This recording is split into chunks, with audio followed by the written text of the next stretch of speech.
자, 6학년 2학기에 나오는 아주 대표적인 문제고, 이게 그 최상위 수학에 나오는 문제고요. 그 최상위 수학의 해답을 제가 여기다 붙여봤습니다. 그런데 최상위 수학 해답뿐 아니라 이런 문제에 대한 해답은 어느 문제집이나 다 이런 식으로 풀이가 되어 있고, 아이들이 이것을 지금 스텝이 하나, 둘, 셋, 네 스텝을 지나가는데 이해하면서 이제 이거를 쫓아가면 되는데, 이 중에서 한 스텝이라도 빠지게 되면 이 문제는 못 푸는 문제가 됩니다. 그죠? 그래서 두 가지 방법으로 풀어놨어요, 보니까. 1시간 동안 할 수 있는 숙제양 또는 1분 동안 할 수 있는 숙제양을 구해서 이제 이 문제를 해결하는 방법을 설명해 놓았는데, 대부분의 아이들이 이런 방법으로 풉니다. 또 선생님도 이렇게 가르치기 때문에. 너무 안타까운 일입니다. 그래서 이렇게 배우게 되면은 지금 이 문제가 분수의 나눗셈에 나옵니다. 분수의 나눗셈. 그 다음에 그 다음 단원이 바로 소수의 나눗셈이고, 그 다음에 이제 공간도형 지나서 그 다음 단원이 비례식. 이게 다 같은 거거든요. 이 문제들이, 이런 유형의 문제들이 계속 나오는 거예요. 애들은 여기서 이거 왜 하나 외워가지고 풀이 과정을 외워서 계속 거기에 대입해서 이제 푸는데, 자칫 하나라도 한 스텝이라도 애들이 잊어버리게 되면은 이 문제는 풀 수 없는 문제가 되는 거죠. 너무 안타까운 현실입니다. 그래서 여기 해답을 보면은 재호는 숙제를 하는데 지금까지 45분 동안 전체의 10분의 3을 했다. 그죠? 45분에 10분의 3을 했답니다. 같은 속도로 계속한다면 앞으로 몇 시간 더 할 수 있는가? 앞으로 할 수 있는 건 10분의 3을 했으니까 10분의 7인 거죠. 그죠? 이거는 몇 분 걸리냐? 이 문제인 거예요, 이게. 근데 여기서 같은 속도라는 이 말을 여러분이 이해한다면 이 문제는 10초도 걸리지 않습니다. 자, 여기에서 이렇게 가려면 우리 몇 배를 해줘야 되면은 7배, 그죠? 3분의 7을 곱하게 되면은 여기다 10분의 3에다 3분의 7을 곱하면 이게 됩니다. 그럼 여기 시간도 마찬가지예요. 이게 정비례 관계, 같은 속도는 정비례 관계를 얘기하는 거거든요. 정비례 관계. 같은 속도로 계속한다. 같은 속도. 이게 같은 말이고, 이 정비례 관계가 뭔지, 비례 뭔지 알면 이건 끝나는 거죠. 여기도 곱하기 3분의 7을 하세요. 그러면 45에다 보면 얼마? 이게 45 곱하기 3분의 7. 그래서 얘는 105가 되겠네요. 105, 여기 분이니까 얘도 분. 끝.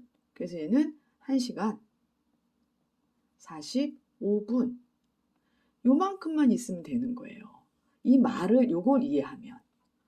이거를 이해를 안 시키고, 자, 45분을 시간으로 바꿉니다. 1시간 동안 할 수 있는 양이 10분의 3을 4분의 3시간 동안 했기 때문에 4분의 3으로 나누면 우리는 1시간 할 수 있는 숙제양을 얻습니다. 그래서 남은 게 10분의 7이니까 걔를 1시간 동안 할 수 있는 양으로 나누면 됩니다. 이 과정을 얘가 외워야 되는 거죠. 그래서 이렇게 나왔습니다. 그리고 여기는 1시간 동안 할 수 있는 양으로 했지만 얘는 1분 동안 할 수 있는 양입니다. 그래서 그냥 10분의 3을 45분 동안 했으니까 45로 나누게 되면 얘가 150분의 1이 나오고, 여기서 이제 분수의 나눗셈을 쓰는 거예요, 실제로 우리가. 그래서 150분의 1을 1분에 하니까 10분의 7을 하려면은 이렇게 150분의 1로 나누면 돼요. 1분 동안 하는 걸로. 그래서 105분이 나오고 1시간 45분이라고. 이 과정을 애들이 어떻게 외우냐 이 얘기죠.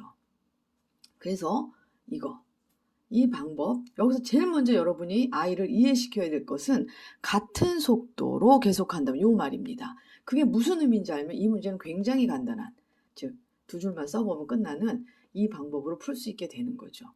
자, 그걸 정비례 관계, 같은 속도로 계속한다는 그 의미를 제가 설명하고 이 문제를 다시 한번 풀어보도록 하겠습니다. 그리고 더 쥐약, 더 힘든 거는 이런 문제가 중학교 1학년, 2학년의 방정식의 활용, 그 다음에 부등식의 활용에 가서 속도 문제가 또 계속 나옵니다.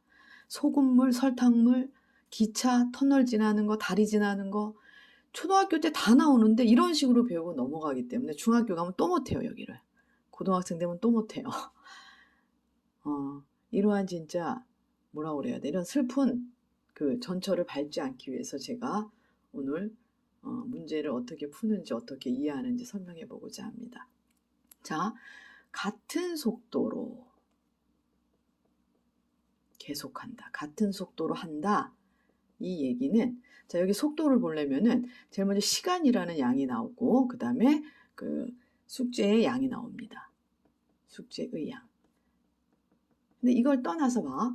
만약에 내가 15분 동안에 내가 10분의 1을 할 수 있어요. 그러면 30분이 되면은 여기 내 분 쓰고 그 분 안 쓸게요. 자, 30분이 되면은 15분이 되면 10분의 1이고 30분이 되면은 얘는 10분의 1을 합니다. 45분이 되면은 10분의 3을 하겠죠. 무슨 얘기인지 알죠? 이 얘기는 정비례. 이 얘기가 똑같습니다. 정비례 배웠을 것 같아요. 정비례. 그래서 45, 60이 되면 얘가 10분의 4 이렇게 되는 거죠. 그죠? 이렇게 계속 나갈 거예요. 그래서 1이 될 때는 이렇게 시간이 늘어나겠죠. 근데 여러분이 보다시피 봐. 숙제가 여기 얼마 곱했어요? 2배가 곱해지면 시간도 반드시 2배가 곱해집니다. 자, 숙제가 몇 배? 여기 3배가 곱해집니다. 그럼 시간도 반드시 몇 배? 곱하기 3이 되는 거죠. 그죠? 여기는 4배가 곱해졌어요. 곱하기 4. 그럼 당연히 15에서 60까지도 어떻게? 4배가 자 여기가 2배면 얘도 2배, 여기가 3배면 얘도 3배, 4배면 얘도 4배.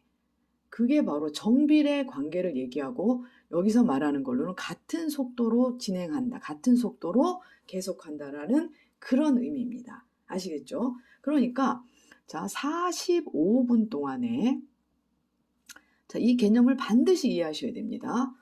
그럼 45분 동안에 숙제에 얼마를 했냐면은 45분 동안에 얘가 10분의 3을 했어요. 근데 우리는 앞으로 몇 시간도 아니야. 10분의 3은 했기 때문에 이제 10분의 7만 하면 되는 거예요. 그래서 여기 몇 분 걸리겠냐 이거예요. 근데 여기서 여기로 가는 게 몇 배인지를 알아야 돼요. 뭘 몇 배야? 3분의 7배네 보니까. 그죠? 여기다 곱하기 3분의 7 하면 약분되고 10분의 7 되잖아요. 그럼 시간도 여기에다가 얼마? 3분의 7배를 해주면 되는 거예요. 그러면 얘랑 약분해서 3일은 3, 3, 5, 15, 17하고 5는 곱하면 105분 이렇게 그거하고 몇 시간이냐고 물어봤기 때문에 1시간하고 45분이라고 이렇게 쓰시면 끝나는 겁니다. 아까 여러분이 보셨던 이 해답같이 이 과정을 따라가면 절대 안 돼요, 여러분. 그래서 이거를 이해가 안 되니까 또 드립다 외웁니다. 그 외우다가 못 외우면 했는데도 또 못 풀고 하는 이런 게 반복되면서 자신감이 떨어지고 아 정말이지 수학은 어렵구나. 자신감이 떨어져. 아싸리 안 하는 게 나아. 이게 이 문제 안 푸는 게 나아. 자신감만 계속 떨어지다가 아 수학을 포기하는 거는 당연한 게 됩니다. 수포자가 되는 건 너무나도 당연해요. 왜? 어렵기 때문에. 내가 할 수 없어요. 나는 할 수 없는 어려운 일이기 때문에 수포자가 되는 건 당연하다고 생각하게 됩니다. 자, 가르쳐 줄 걸 반드시 정확하게 가르쳐 주면 아이들은 다 해낼 수 있습니다. 이렇게 과정을 많이 쓰는 이런 거는 이 과정을 외울 수 없어요. 중학생도 똑같고 고등학생도 똑같아요. 수학을 잘못 배운 애들인 거죠. 못하는 애는 없어요. 수학을 못하는 애는 없고 수학을 잘못 배우는 애가 너무너무 많습니다. 수학을 잘못 배우는 거죠. 수학 잘못 배우는 아이들이 너무너무 많아요. 그러니까 여러분은 정확한 방법을 제가 계속 너무 안타까워서 계속해서 동영상을 올릴 거고 여러분도 동영상을 가지고 반복해서 공부하시기를 바랍니다.